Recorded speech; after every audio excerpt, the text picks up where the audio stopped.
नमस्कार, मैं नीलकमल बोल रही हूँ। मेरे चैनल को लाइक और सब्सक्राइब कर दीजिएगा। मैं आपको हर दिन एक नई जानकारी के साथ आऊँगी और बेगूसराय या पूरे बिहार की ICDS की जो खबर है प्रयास करूँगी आप लोगों तक पहुँचाने का। तो आज बेगूसराय CDPO मैम को स्पष्टी पूछा गया है, उस पर हम बताते हैं आपको। सुनिएगा बहन एवं भाइयों गौर से और समझने की कोशिश भी कीजिएगा। ICDS के निदेशक ने CDPO से पूछा सौकौज।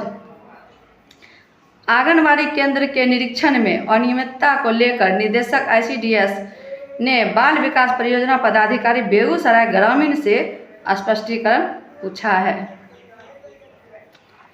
जिसमें DM के स्तर से भेजी गई रिपोर्ट के आधार पर कुल 11 बिंदुओं पर बिंदुवार स्पष्टीकरण पूछा है। साथ ही समय पर जवाब नहीं देने पर विभाग कार्रवाई की चेतावनी भी दी है। इस संबंध में निदेशक ने अपने पत्र में CDPO को कहा है कि उन्होंने 2 से 10 मिनट के अंतराल में कुल 11 आंगनबाड़ी केंद्रों का निरीक्षण किया है, जिनकी जानकारी DM के टिप्पणी में अंकित है। इसके अलावे निदेशक ने कहा है प्रायः केंद्र का निरीक्षण संचालन अवधि के बाद किया गया है। समझने की बात है, जितने भी निरीक्षण किया गया है आंगनबाड़ी केंद्रों का सेंटर बंद होने के बाद किया गया है।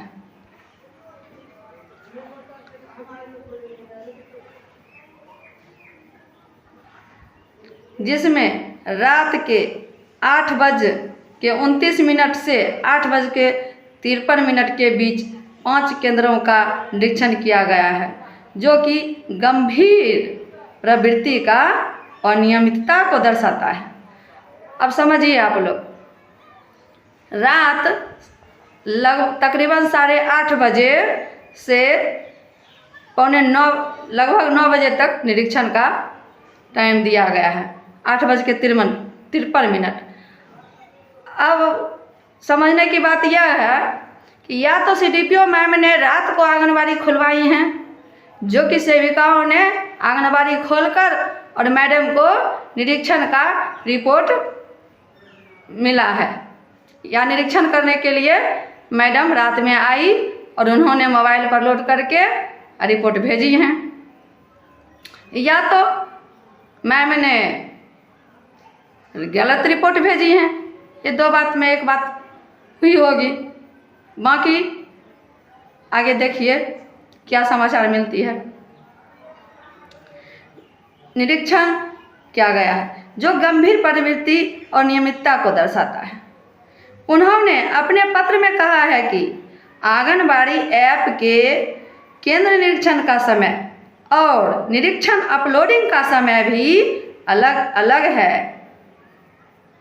किए गए निरीक्षण का समय उपयुक्त नहीं है, साथ ही नो ही अपलोडिंग का समय है। उक्त आधार पर निर्देशक ICDS ने बिंदुवार स्पष्टीकरण जिला प्रोग्राम पदाधिकारी के माध्यम से पत्र प्राप्त के 15 दिनों के अंदर निदेशालय के उपलब्ध कराने का निर्देश दिया है। अब बिंदुवार स्पष्ट मैडम करे कि या तो आंगनबाड़ी रात को खुलवाया जा रहा है, अपने मन से ये फरमान CDPO मैम का हो, या तो गलत रिपोर्ट भेजा जा रहा है। अब ये तो मैडम ही जवाब देगी। देख लीजिए बहनों, कैसे अत्याचार हम आंगनबाड़ी सेविकाओं पर अब हो रहा है कि रात को भी आंगनबाड़ी खुलवाया जा रहा है, तभी तो निरीक्षण है। ये मैं नहीं बोल रही हूँ, ये आज के समाचार में है। आप पेपर लेती होंगी, पेपर पर भी देख सकती हैं।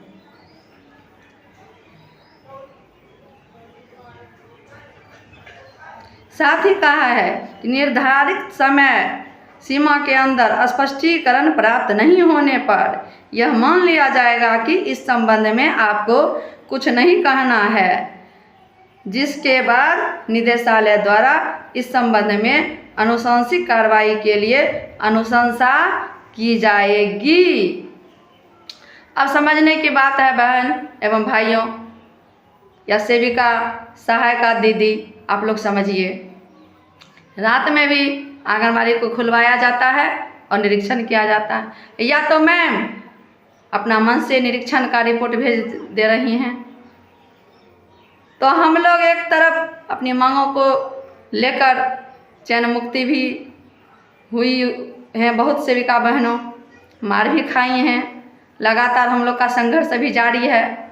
और यहाँ मैडम एक तो चयन मुक्ति हथियार चला रही हैं और ऊपर से खुद गलत रिपोर्ट भेज रही हैं। तो बहन अपनी सूझबूझ से अपना कार्य करें, समय पर केंद्र खोलें। अगर जो बहन सेंटर खोल ली हैं, मैं यही कहूँगी, और समय पर बंद करें। और जो सेविका सहायिकावन हड़ताल पर हैं वो हड़ताल पर डटी रहें, दूसरे के बहकावे में न आए। हम लोगों की मंजिल बहुत करीब है, हम लोग की मांग जायज़ है और पूरी भी होगी और विचार भी चल रही है।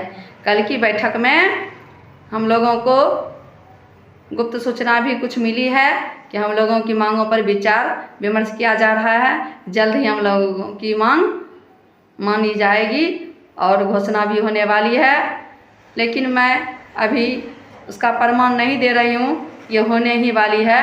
लेकिन मुझे कुछ सूचना मिला है, सूचना कभी कभी गलत भी होता है, कभी कभी सही भी होता है। तो बहन जैसी सूचना कोई चीज़ का आएगी हम ज़रूर आप लोगों तक पहुंचाएंगे। और कई बहनों का 29 तारीख का ही लेटर बना हुआ था और वो लेटर आज सभी को पहुंचा है चयन मुक्त का, तो उस पर भी अब विचार चल रही है कि क्या करना चाहिए। जैसी भी कोई खबर आती है हम आप लोगों तक पहुंचाने का प्रयास करेंगे। तो इजाज़त दीजिए, नमस्कार।